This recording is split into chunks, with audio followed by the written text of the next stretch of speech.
My name is Bisi Adeye-Fayemi, and I'm the Executive Director of the African Women's Development Fund, which is based in Accra, Ghana. I work with the African Women's Development Fund as the Executive Director, and it means that what I do at AWDF is overseeing our resource mobilization strategies and our grant making. AWDF is an Africa-wide grant-making foundation for women's organizations. So we give grants to women's organizations across the continent. We were established in the year 2000, which means 2010 is our 10th anniversary.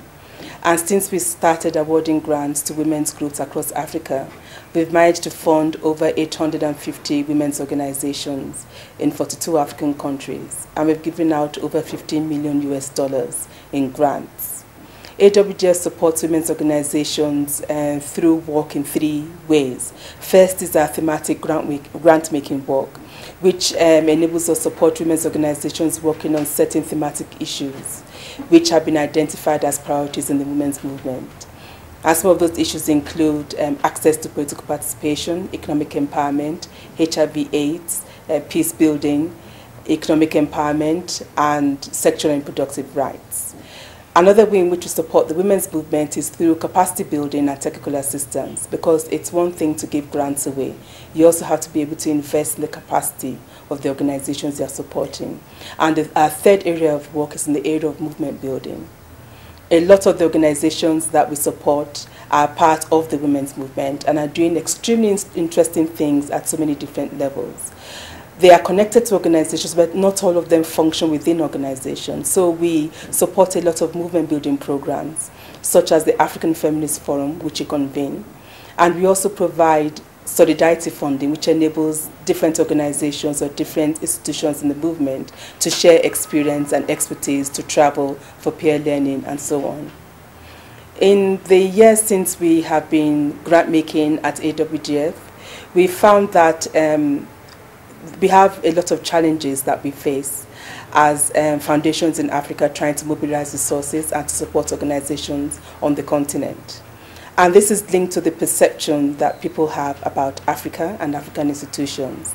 There are these perceptions that Africans can't manage complex institutions, that Africans can't account for significant resources, and that it's going to take interventions from elsewhere for a lot of the thinking and the analysis and the planning that goes into minding these institutions for it to happen. So what we have done very consciously at the African Women's Development Fund is to ensure that we work in partnership with institutions who think like us within the African continent and outside of the continent. So we are members of many philanthropic networks around the world. We are members of the Women's Funding Network. We are members of the Council of Foundations. We are members, founding members actually, of the International Network of Women's Funds. But in all these networks and collaborations and partnerships that we've been involved in, we found that there still has to be a space that we need to be engaged with other grant-making institutions. And that is why in July 2009, with the collaboration of Trust Africa and the Kenya Community Development Foundation, we convened a meeting in Accra to start thinking and planning for an African grant-makers network. So here in November 2010 in Nairobi, we are organizing the first General Assembly of the African Grantmakers Network.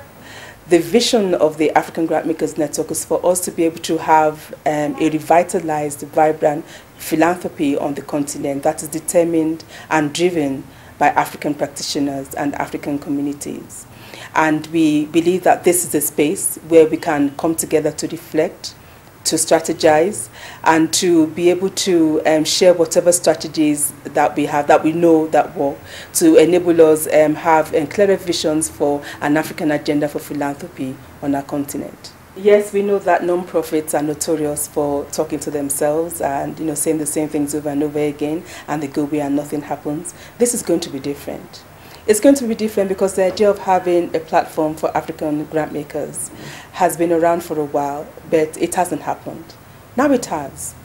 And so all of us who are part of this process, all the foundations who are part of this process, and all the individuals who have contributed time and energy to this process are deeply committed to seeing this through.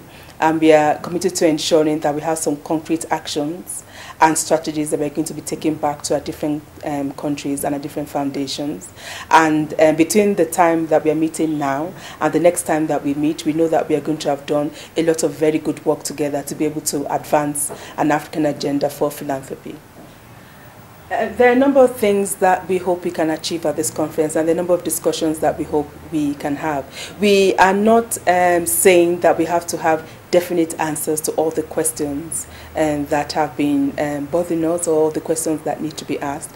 But we hope, for example, that we can have questions around how we can enter into more meaningful relationships with our governments and with the private sector. We would like to see how we can unleash the potential that we know that we have as Africans to have a more systematic philanthropic sector on the continent, and especially a sector that will be taken seriously by all the relevant stakeholders. From all the contributions we've heard so far since the beginning of this conference, we know that, and from what our experience teaches us, we are not a poor continent. We are not a poor people. Our resources have been badly managed and they've been exploited. But we do have resources and we are not poor. So what we need to figure out is how we can harness the resources we know we do have, our natural resources, our human resources, and our financial resources, and deploy them to the use of our communities based on the agendas that our communities set. And we also hope that at this meeting we'll be able to come up with strategies to be able to document the best practices that we have seen around the continent in terms of what philanthropic practice means in Africa. As was said this morning, we consider it an insult when people tell us, or when people ask us, is there philanthropy in Africa, or we need to go and teach Africans how to engage in philanthropic giving. We might not have an African version of the Ford Foundation or an African version of the Kellogg Foundation, but watch this space, we are getting there. Because quite a number of wealthy Africans or industrialists or entrepreneurs are setting up very serious foundations with significant resources. And some of them are at this meeting. For example, the T.Y. Danjuma Foundation is presented here. The Tony Elumelu Foundation is presented here. We have the Mo Ibrahim Foundation. And a couple of others like that who we know in, say, 10 years' time would have changed the face of philanthropy on this continent. So at this meeting, we want to be able to look at how we can address the issue of Africa unleashing its own resources and deploy them for the use of Africans. And when we have relationships and support from donors outside of the African continent, it is complementing what we have already, as opposed to always being seen as a basket case, or a place where resources are invested and nothing ever comes out of it.